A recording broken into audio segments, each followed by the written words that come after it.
Hey Gallagher, you're not celebrating anymore, are you? Cheers. Glorious! No, I won't give in till I'm victorious. Hello everyone, this is CJ Novo 982 and today we are back for another brand new video. Today's video we will be discussing a Rangers clean sheet, 3 goals and a Ryan Jack man of the match. It just couldn't get any better. Also sprinkling in a Glenn Middleton assist.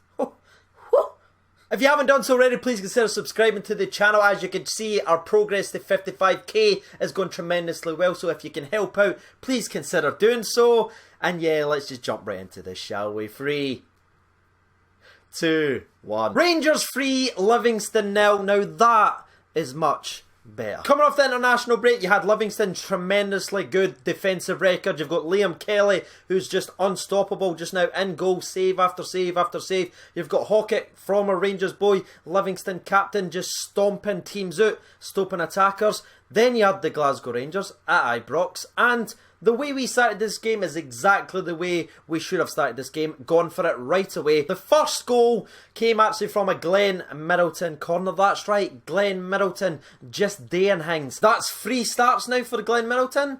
3 assists. 1 in every game. This was the first time he actually didn't score on one of his starts, which was surprising.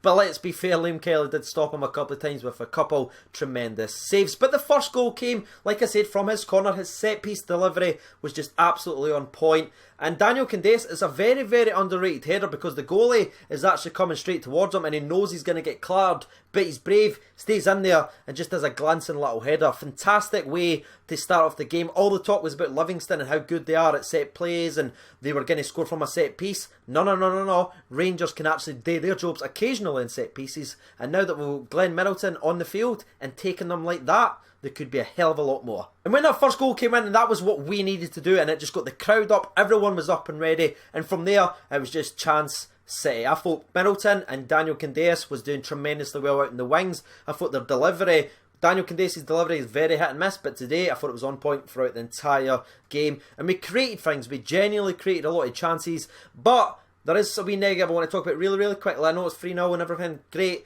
Kyle Lafferty was extremely off the pace. And I'm not going to go too harsh on him because, let's be fair, he's been injured. And then he obviously wasn't playing much before that. So he looked like a guy that hadn't played a lot of football. And that's what it just came off. A lot of heavy touches, a lot of misplaced passing. And the occasional couple chances that he did have. I know he had one where he headed it over the bar. And the other one where he was through on goal where he hit the side net. And I think a sharper Kyle Lafferty, he could have had a field day, but it just was not meant to be. And I think that was a major hindrance throughout the entire first half. Because we were creating the chances, they just weren't going in. Because we just couldn't link up right at the edge of the box. But saying that, Kyle Lafferty was involved in one of the major chances in the first half. Middleton crosses, once again, absolutely on point. Lafferty does a clever little flick on, it goes to Daniel Candeias who passes it first time into Arfield. Arfield hits it, and I'm here thinking that's in the top corner. But somehow Kelly gets there to save it, and in the rebound, Daniel Candeias smashes it by Kelly, and someone was on the line. That sums up the first half performance. It just wouldn't go in. We just couldn't get that second goal. And there's always a worry in these types of games, especially when you come out in the second half. Would it start to affect the play? And it definitely did. But before we speak about that, there is one player that I need to talk about who played the entire 90 minutes at 100%. And I thought this was his best overall performance. It was none other than Ryan Jack. Ryan Jack really controlled that entire game of football. I was tweeting out in the first half, he had about 20 interceptions. He was just getting involved. He's always in the right place at the right time. And I know his work goes heavily unnoticed a lot of the times. He doesn't score, but he doesn't assist. But you look back at what he actually does. Whenever Livingston was trying to make things happen, he was there. He's just a stopgap. He's there when he needs it, stops it, gets the ball, passes it on. And when we were struggling into the second half, transition, he was the one that was actually running forward a lot of the times. And you're like, Ryan Jack's gone up front, he's going to get a nosebleed. But that is what he was trying to do. He was that much on form. He was trying to spark Kajaya and Arfield when we were having that wee rut into the play, and he actually had a tremendous game. And I know Gerrard spoke before in a post-match interview saying how beautiful he played and how he was jealous of that performance. I fully imagine, I haven't seen it yet or anything, that he will talk about Ryan Jack, because for me, he was the best player on the park today. I know he won Sponsors Man of the Match, but I'm about to read out the people's opinion in a couple of minutes. But what did you think about Ryan Jack's linchpin performance? For me, it's his best in a Rangers shirt. But now though, we have to discuss and focus on the rut in the second half because it was so poor. Normally we come out the second half and we play brilliant. We're normally on attack.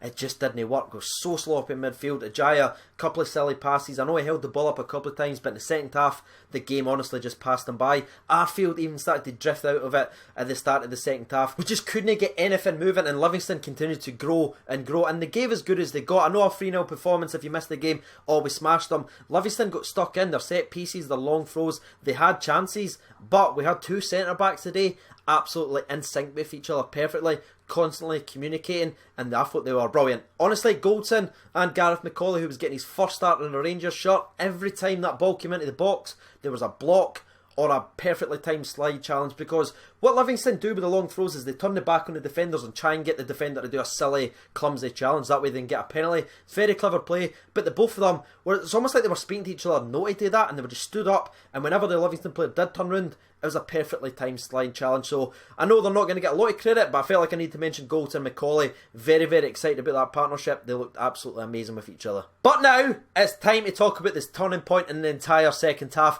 It's when Steven Gerrard made a substitution at the right place, at the right time. So credit Sir Stevie. He brings off Kyle Lafferty, like I said, very, very off the pace, but good 60 minutes in there.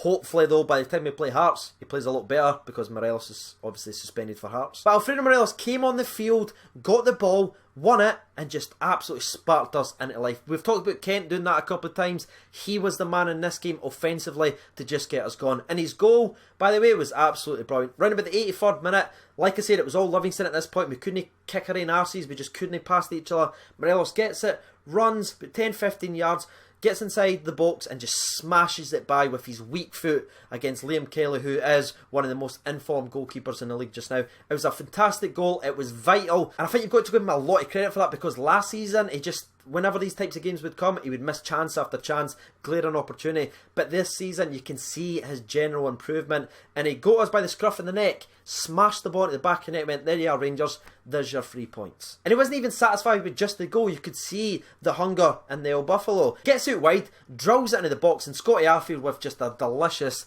touch finish to smash it in the net. That's 11 games in the SPFL this season and 5 goals for Mr. Scotty A. But as it tends to do, Alfredo Morelos does make the other kind of headlines. Alfredo Morelos was booked and now he's suspended for Hearts, which is obviously a major, major blow in what we want to do in the league this season. But I have to defend the lad a little bit. I need to protect him, because I've been on this channel many, many times and said, oh, why is he getting involved in that? He needs to be maturer, he needs to be smarter, this is silly, it's costing us. I've done that. This guy certainly does not deserve this yellow card. It's absolutely stupid. This is what happened for this referee, who's already booked him 3 times this season, by the way, in the games he's played. 3 games, 3 bookings. Lawless gets involved with Alfredo Morelos deep in his own half, knocks Morelos to the ground. Morelos gets backed up, give him a wee shove, blah, blah, blah. They play on from there. Then, about a couple of minutes later, Lawless is just jogging by Morelos and shoves him at the ground. Morelos goes to the ground, comes back up, and he's just like, to the referee. So the referee calls him over, having a wee word with him, big long discussions. Morelos is probably like, I didn't speak English, I've no idea what's been said here. Couple of hand movements by the ref. The referee then turns away from Alfredo Morelos to focus solely on Lawless, and Alfredo Morelos just goes right and walks away and goes back to the halfway line. No getting involved in the trouble, doesn't want nothing to do with it. The referee then books Morelos for walking away from him when he was talking to him. He was talking to Lawless. And I seen on Twitter and everything like that how frustrated people were when I'm getting a booting, but honestly, if you missed the game or for that, this was not a Morelos getting involved and heated and done a stupid challenge. The referee was just a dick. Like, genuinely. He booked Arfield for a high foot.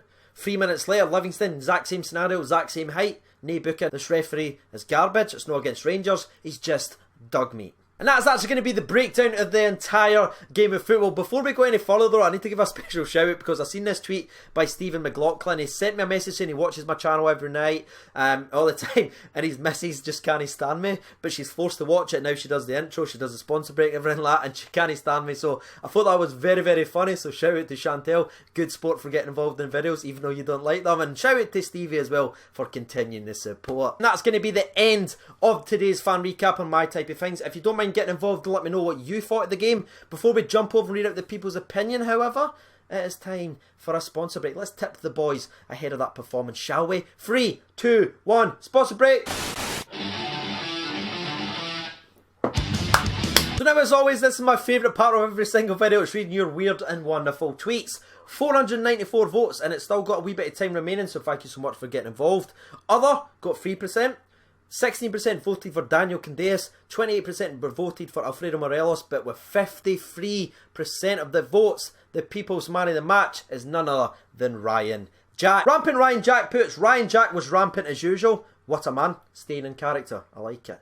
David Bluff says, Morelos for me, came on for like 30 minutes and done more than Lafferty all day. Ian Drenner says Ryan Jack, but Macaulay played well beside Goldson as well. Stuart Ward says Ryan Jack played very good. Blue and Mandarin says Jack kept it simple and ran the entire show. Very pleasing seeing him in his element. Bring on the Spaniards. Andrew Wilson said either Candeias or Morelos. Candeias was superb today with his goal and his crossing. Morelos came on and got a goal and an assist, so I could see him getting it as well. But I'm going to go with Alfredo Morelos. And the last 2 or 3 that we'll read out come from Stuart. It says Ryan Jack was brilliant as usual. Roy O'Neill says it's Morelos for me. And the last one we'll read out in today's video, wham bam, thank you man, comes from Clark A. He says, thought Ryan Jack was immense. His positioning, tackling and passing was top quality. Must surely be second name on the team sheet after our goalie. So there it is, you've heard the people's opinion. If you haven't done so already, you know what to do by now to get yours out there. If you would like to support the channel directly, there will be a Patreon link in the description below. I'll be CJNovo992. Thank you so much for watching, and bye bye.